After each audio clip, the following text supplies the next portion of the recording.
No Brasil, João Cristofolini. Em Dubai, Gustavo Carriconde. Eles leem os mais importantes livros e debatem suas principais ideias. Fique ligado nas dicas dos maiores nomes da literatura de negócios e como você pode aplicá-las na sua vida como empreendedor. Está começando agora mais um episódio do Resumo Cast, livros para empreendedores. Para se alcançar um nível de excelência em qualquer atividade e se tornar alguém altamente bem-sucedido, devem ser necessárias nada menos do que 10.000 horas de prática, o equivalente a 3 horas por dia ou 20 horas por semana, de treinamento durante 10 anos. Esse é um dos principais pensamentos do livro que nós vamos debater no episódio de hoje. Episódio número 28, com o livro Fora de Série.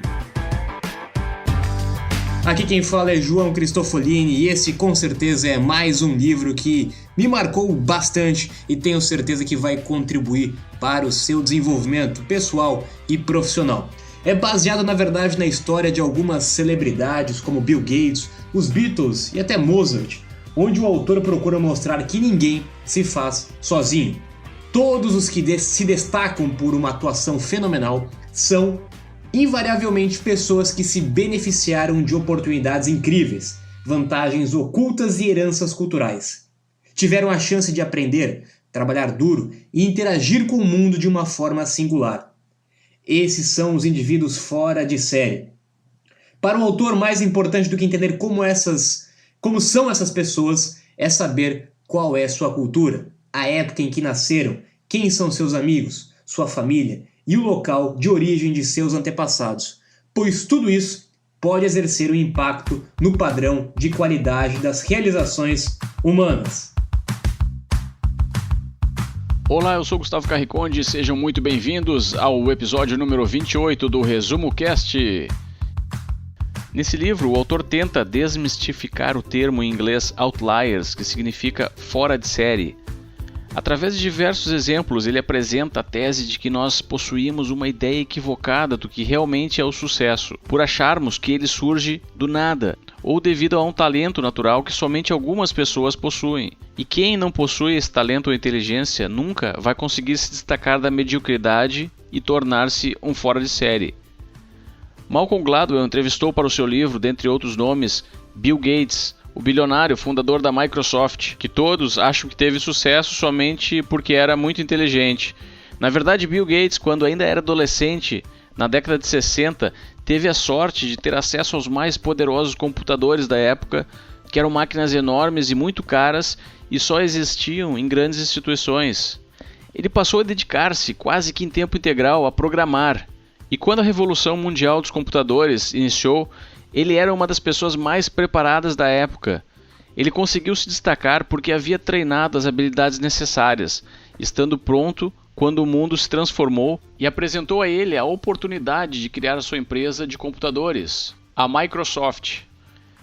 Fazendo uma analogia com a natureza, os biólogos descobriram que a árvore mais alta de uma floresta não obteve o seu crescimento somente porque se originou da semente mais resistente, mas sim porque nenhuma outra árvore bloqueou a sua luz solar, porque ela cresceu em um local onde o solo era profundo e fértil para que suas raízes penetrassem na terra e porque nenhum lenhador a derrubou antes que estivesse completamente desenvolvida, além de diversos outros motivos.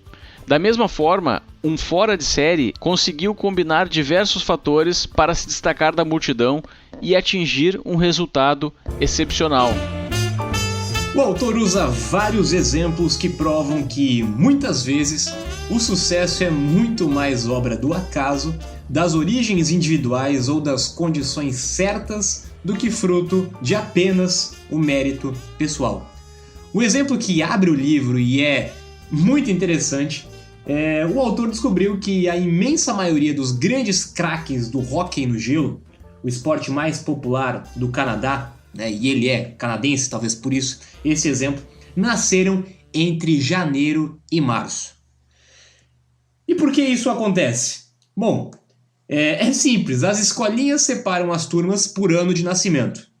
Só que um garoto que nasceu em janeiro tem 11 meses de vantagem para um outro que nasceu em dezembro. Na fase adulta isso não faz muita diferença. Porém, para garotos com menos de 10 anos, ter 11 meses de idade a mais é uma vantagem competitiva enorme. O desenvolvimento físico nessa fase é muito diferente. Assim, os mais velhos, mesmo que poucos meses mais velhos, destacam-se sobre os mais novos. E assim, são puxados para categorias maiores, treinam mais, têm mais horas de jogo. Ao longo do tempo, eles realmente acabam se tornando tecnicamente melhores do que os demais. Mas isso não porque necessariamente eram melhores quando receberam mais oportunidades. Eles simplesmente tinham uma vantagem física natural por serem um pouquinho mais velhos. O autor analisou outros casos em outros esportes e outros países e o mesmo fenômeno se repetiu. Inclusive, em escolinhas da Europa, onde o ano letivo vai do meio do ano até o meio do ano seguinte, os craques nasceram em julho, agosto e setembro, comprovando a tese. O livro segue repleto de exemplos semelhantes, sempre desafiando o senso comum que nós temos sobre sucesso. Outros exemplos muito interessantes, seguindo essa linha da influência do ano que a pessoa nasceu, da época que a pessoa nasceu e de onde que ela nasceu, está baseado em alguns exemplos como o do próprio Bill Gates, do Steve Jobs e outros grandes empreendedores que revolucionaram a indústria do computador pessoal. Todas essas pessoas nasceram numa época muito próxima e na faixa dos seus 20 anos, na faixa da sua idade produtiva, eles estavam no momento certo, na hora certa e no lugar certo para desenvolver uma revolução, no caso dos computadores pessoais. Pessoas que nasceram muito antes dessa época, ou pessoas que nasceram muito depois dessa época, naturalmente tinham uma grande desvantagem competitiva para fazerem parte dessa revolução. E o mesmo acontece com qualquer outra revolução. Se nós começarmos a avaliar as empresas nesse momento, startups, redes sociais, startups que estão em evidência, todas seguem um padrão muito próximo também. Pessoas que nasceram em uma época muito próxima e estão, nesse momento, desenvolvendo negócios disruptivos nessa nova economia. O que mostra que, logicamente, que esse não é o único fator, mas é um fator bastante determinante a época em que você nasceu, aonde você nasceu e o momento que você está, nesse momento, na sua vida ativa, produtiva, para desenvolver novos projetos, obras e negócios. A excelência requer muita prática, mais especificamente 10.000 horas de prática. Vários estudos realizados principalmente com músicos de ponta mostraram que esse é o número de horas que um profissional deve praticar antes de se tornar um fora de série na sua área. O autor traz o exemplo dos Beatles, que antes de estourar nas paradas mundiais, tocaram em bares e casas de show na Inglaterra e na Alemanha e acumularam em torno de 10.000 horas de apresentações, onde adquiriram resistência no palco e construíram uma formação sólida, aprendendo a dominar os seus instrumentos e aperfeiçoar as suas habilidades até que estivessem prontos para finalmente conquistar o mundo com a sua música.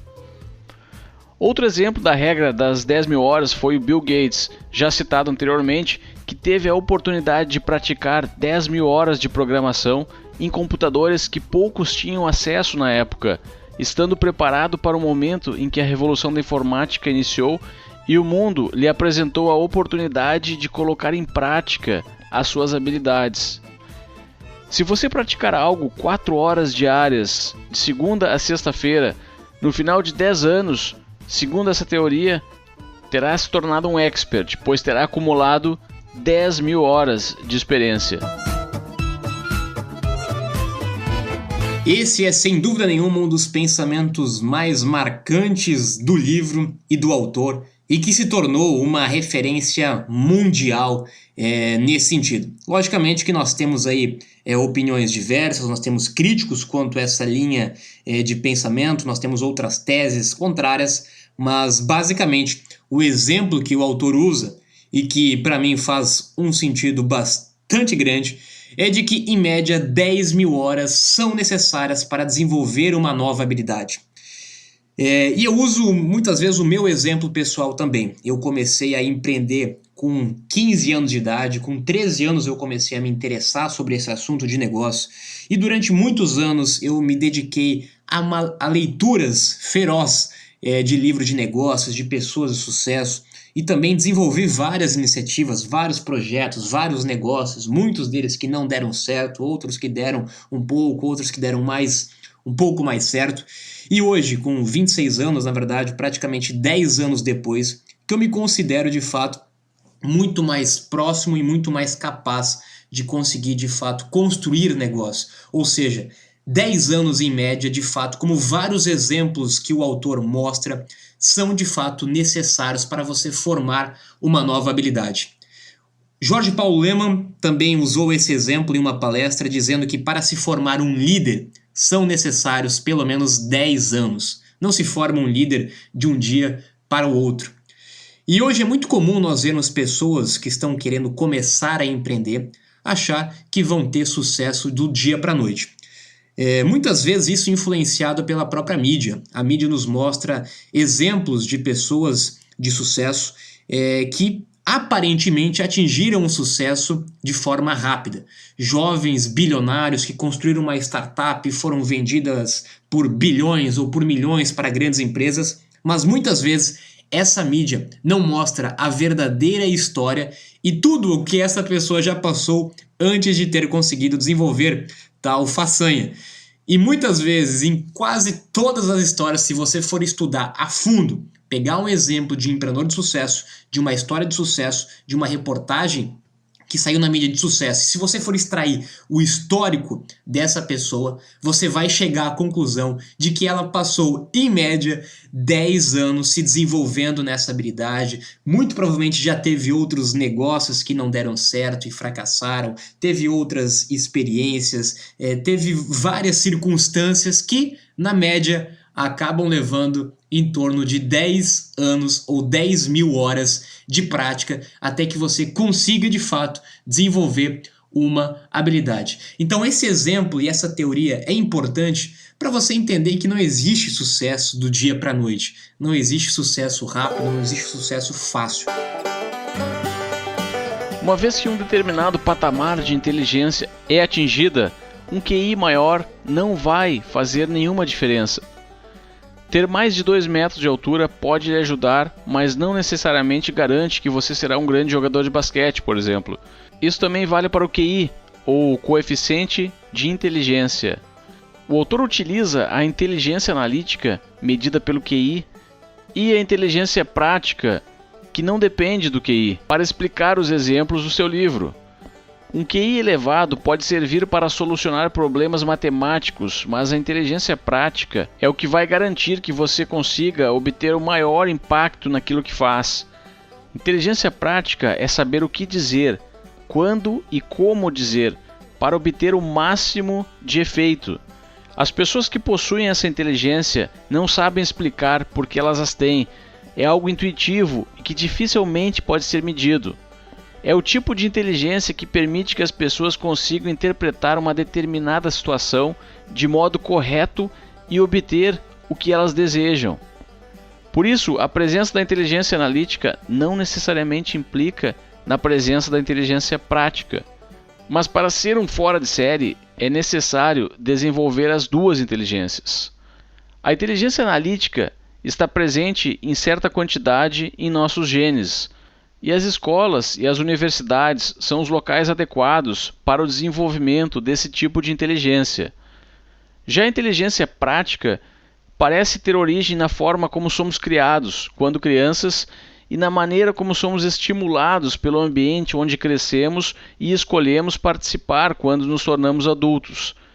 Se você está cercado de pessoas que estimulam a sua permanência em sua zona de conforto e não pratica a sua capacidade de se desafiar e se colocar em situações onde o aprendizado e o desenvolvimento possam acontecer, você não terá muitas chances de se tornar um fora de série, mesmo que as suas notas na escola sejam boas e que o seu QI seja elevado. O que conta é a combinação das duas inteligências.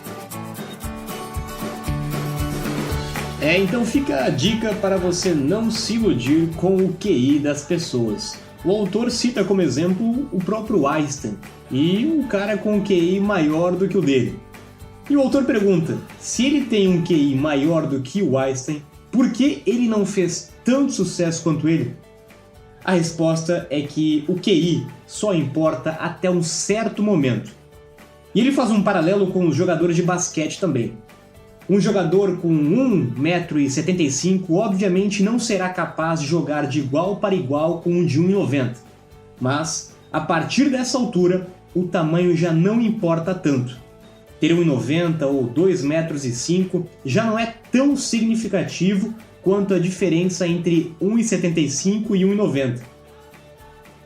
A partir de 1,90 m, conta mais a técnica, o posicionamento, do que a altura. Isso vale também para o QI.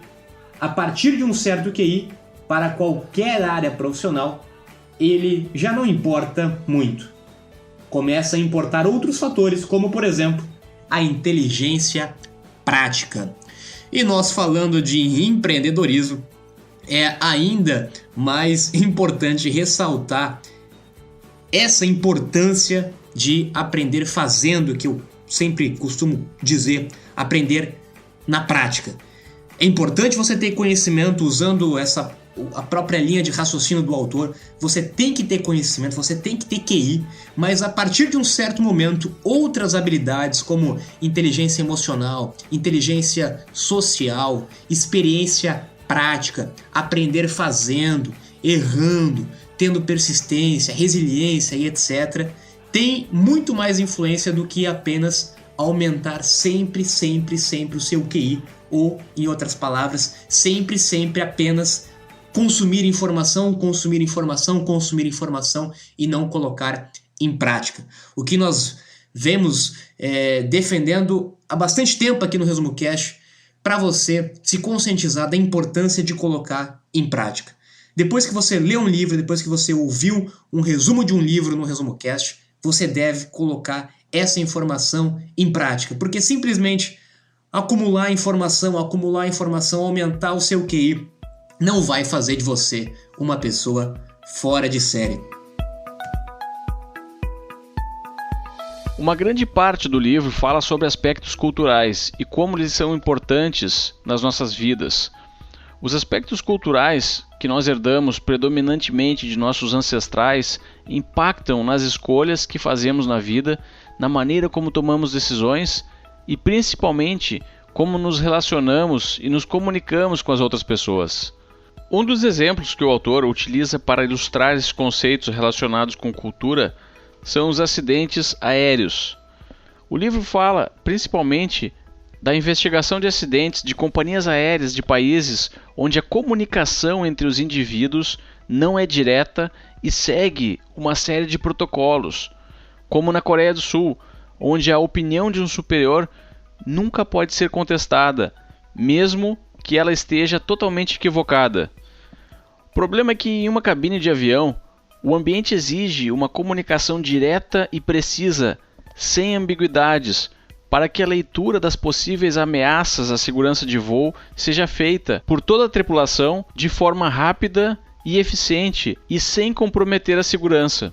Para culturas como a americana e a inglesa, onde esse tipo de comunicação já faz parte do cotidiano, é muito fácil operar uma aeronave de maneira segura e eficiente. Já para culturas como a coreana e a colombiana, por exemplo, essa tarefa torna-se muito difícil, pois os indivíduos precisam abrir mão de um aspecto cultural que eles têm em prol de um objetivo, uma meta maior, que é voar com segurança. Nos exemplos citados no livro, a Companhia Aérea da Coreia do Sul passou por uma série de acidentes aéreos onde foram perdidos aviões em perfeito estado de funcionamento, em que o motivo principal do acidente foi a barreira cultural que impedia uma comunicação efetiva entre os pilotos. Até que em um determinado momento, esse problema foi detectado e corrigido, Eles adotaram então o inglês como a língua oficial de comunicação a bordo de suas aeronaves, eliminando as confusões e as ambiguidades que a língua da Coreia do Sul apresenta por causa da sua carga cultural carregada. Essa empresa de aviação então conseguiu superar um aspecto de sua cultura que inviabilizava a operação com segurança de seus aviões e tornou-se uma empresa aérea confiável com ótimos índices de segurança. A lição que fica é que cabe a cada indivíduo entender os seus aspectos culturais e descobrir o que está contribuindo ou prejudicando no esforço de atingir os seus objetivos e metas. Malcolm Gladwell sugere que cada cultura possui vantagens e desvantagens. Anular temporariamente as desvantagens ou potencializar as vantagens da sua cultura em prol de uma meta não vai fazer necessariamente que você perca sua identidade, e sim pode lhe dar a chance de tornar-se um fora de série. As suas raízes contam e muito para o seu sucesso. Não determinam, logicamente, mas influenciam de uma forma muito grande. E um outro exemplo que o autor utiliza bastante é dos orientais. A fama de que eles trabalham sem parar e que são bons em exatas vem da cultura de plantio de arroz, por exemplo. A rizicultura é um plantio que exige muitos cuidados e esforços para se conseguir boas colheitas. E ao contrário da cana-de-açúcar, por exemplo, quanto mais você cuida, mais você consegue resultado. Então a ideia de quanto mais trabalhar, mais você consegue, se aplica perfeitamente no cultivo de arroz. Além disso, a rizicultura exige cálculos delicados para a colheita e plantio. No nível de água, na área de cultivo, entre tantas outras variáveis lógicas que devem ser calculadas para se conseguir os resultados. Então, o legado dos orientais para o futuro dificilmente mudará, porque é algo inerente, enraizado da sua própria cultura. E é muito interessante nós refletirmos sobre isso, principalmente quando eu vejo muitas pessoas se comparando com outros. Nós já falamos sobre isso aqui em outros episódios também, mas é importante reforçar. Cada pessoa tem o seu histórico, veio de um lugar diferente, veio de uma família diferente, com cultura diferente, com hábitos diferentes, que por si mesmo já trazem culturas e hábitos dos seus antepassados, enraizados no seu próprio subconsciente. Então nós não podemos comparar o desempenho, o sucesso, os resultados de uma pessoa com outra sem levar em conta todas essas características. Por isso que cada um é único, cada um é individual, porque nós, mesmo ao chegarmos neste mundo, nós já trazemos heranças de nossos antepassados. Então nós temos sim influência sobre o que os nossos antepassados fizeram, nós temos influência sobre onde nós nascemos, onde nós vivemos, o comportamento da nossa família, o comportamento das pessoas próximas. É lógico que tudo isso pode ser moldado, tudo isso pode ser moldado durante toda a sua vida, mas inevitavelmente nós temos que entender e nós temos que refletir que nós carregamos muitas coisas e nós precisamos saber utilizá-las da melhor forma possível e principalmente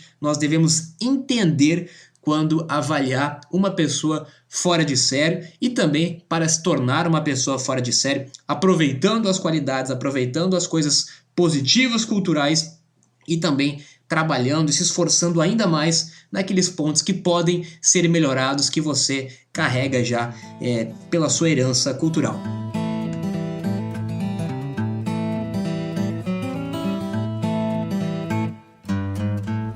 Como já vimos antes, um QI elevado ou 10 mil horas de prática dá às pessoas uma oportunidade para que elas tenham sucesso, mas não garante necessariamente que irão conseguir. Como sociedade, o que podemos fazer é proporcionar essas oportunidades, pois não é possível prever 100% das vezes e disponibilizar a combinação de fatores necessárias para criar um fora de série. O autor cita o case da escola americana KEEP, que fica localizada em bairros pobres nos Estados Unidos. A escola proporciona uma oportunidade para que os seus alunos trabalhem mais duro em direção ao seu próprio sucesso. Essa escola não faz nada de extraordinário. A sua receita é estender o dia escolar, que começa às 7 da manhã e termina às 6 da noite. Tem aulas todos os sábados e tem menos férias durante o ano. Para aqueles alunos que quiserem se esforçar mais, essa é uma oportunidade que está sendo oferecida a eles. Não é um currículo obrigatório, é totalmente opcional, mas estatisticamente, aqueles alunos pobres que se esforçam e aproveitam essa oportunidade de trabalhar mais duro, conseguem notas altas e que os classifica para ingressar em boas faculdades nos Estados Unidos. Assim, eles têm a possibilidade de ter um futuro melhor que os seus colegas que optaram pelo currículo normal. Evidentemente que, como nós vimos aqui durante esse episódio, muitos fatores influenciam na formação de uma pessoa fora de série, como o local de onde nasceu, a data onde nasceu, a sua cultura, os seus antepassados, etc. Mas, logicamente, que a sua determinação, a sua execução, o seu empenho é que farão dessas oportunidades, desse cenário, algo que de fato se concretize. Então é importante nós entendermos que nós temos uma balança e as duas coisas precisam andar em conjunto. É preciso oferecer oportunidades dentro do ambiente e é preciso também entender que você é responsável por aproveitar essas oportunidades.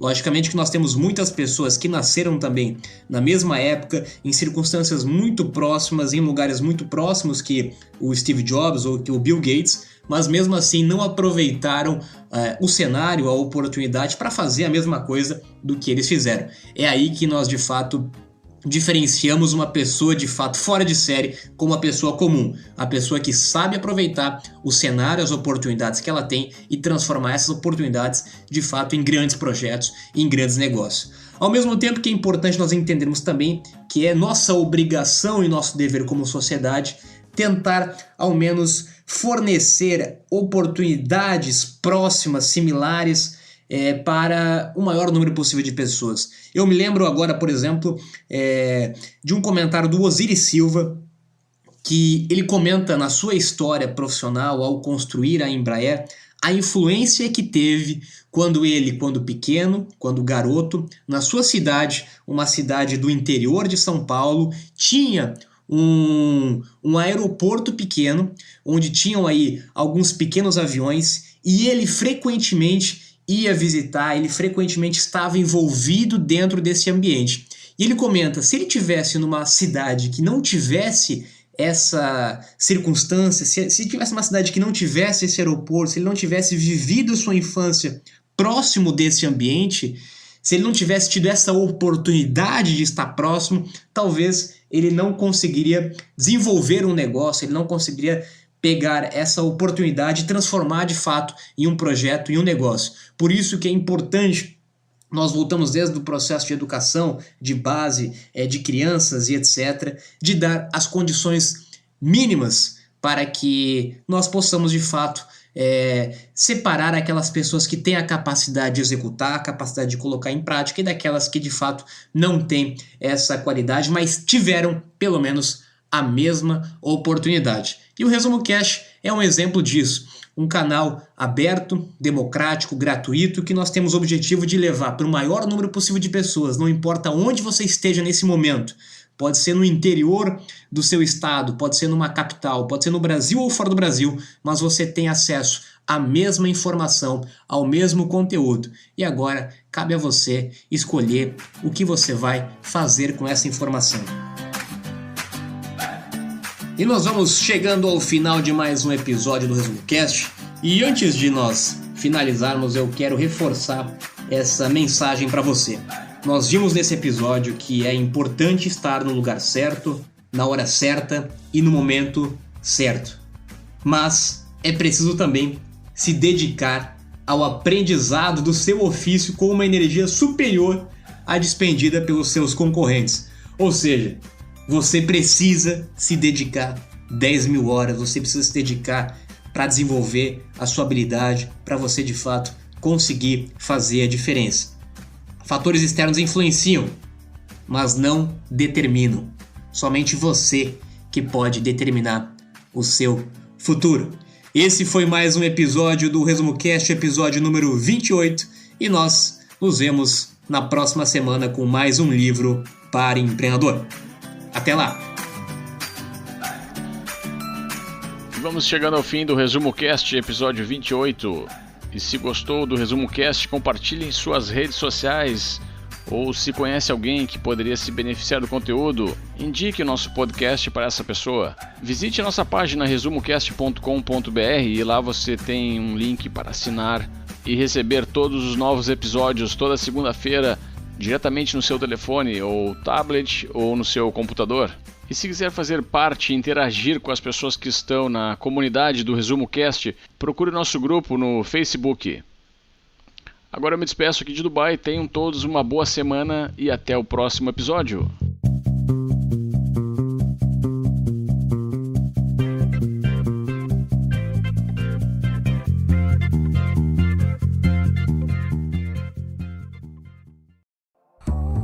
Se você gosta de assistir vídeos gratuitos sobre livros para empreendedores, sabia que já estão disponíveis no canal do YouTube do Resumo Cast os resumos dos livros em vídeo dos últimos episódios da temporada 3?